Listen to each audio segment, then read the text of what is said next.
सियासत में कोई किसी से कमजोर नहीं होता, बस अपने अपने दाव की बात होती है।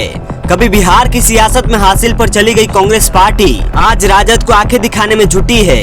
कभी पटना से बैठकर दिल्ली की सियासत का फैसला करने वाले लालू यादव अब अपने बेटे का सियासी करियर नहीं संवार पा रहे हैं। बिहार की सियासत में कभी राजद की पिछ लग्गू रही कांग्रेस पार्टी अब फ्रंट सीट पर बैठने की तैयारी कर रही है। तभी तो राहुल गांधी लगातार वो फैसले ले रहे हैं जो लालू यादव को पसंद नहीं आएंगे। दरअसल राजद अध्यक्ष को जिस नेता से परहेज है, राहुल गांधी ने उसे बिहार चुनाव की स्क्रीनिंग कमेटी में शामिल कर लिया है। अब यह नेता बिहार चुनाव में टिकट बांटने का काम करेगा। हम बात कर रहे हैं पप्पू यादव की। वोटर अधिकार यात्रा में पप्पू यादव की अनदेखी सुर्खियों में रहे थे, लेकिन एक महीने के अंदर ही सीन बदल गया है। कांग्रेस पार्टी में पप्पू यादव की सक्रियता बढ़ने लगी है। 19 सितंबर को बिहार कांग्रेस की चुनाव समिति की अहम बैठक हुई थी। इस बैठक में पूर्णिया के निर्दलीय सांसद पप्पू यादव भी पहुंचे थे।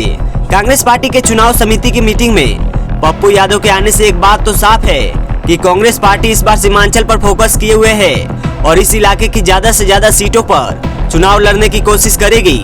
वैसे भी बिहार में कांग्रेस के 3 सांसद है, जिनमें से 2 सांसद सीमांचल से है। अगर पप्पू यादव को भी जोड़ दिया जाए तो यह आंकड़ा 3 हो जाता है।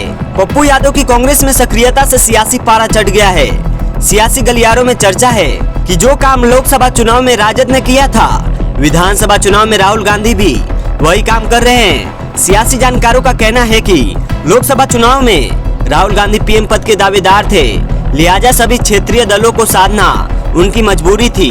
राजद अध्यक्ष ने इसका बखूबी फायदा उठाया था और कांग्रेस को अपने इशारों पर नचाया था।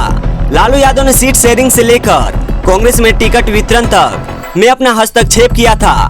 इसी कारण पप्पू यादव को निर्दलीय चुनाव लड़ने पर मजबूर होना पड़ा और कन्हैया कुमार को दिल्ली जाना पड़ा।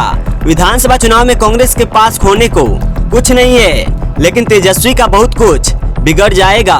बिहार झारखंड की नवीनतम अपडेट्स के लिए डिजिटली टॉक्स इंडिया से जुड़े हर पल की जानकारी, बिहार झारखंड की हर खबर सबसे पहले आपके पास, क्योंकि हम रखते हैं आपको हर पल के लिए तैयार। जुड़े रहे हमारे साथ और बने रहे अपडेटेड।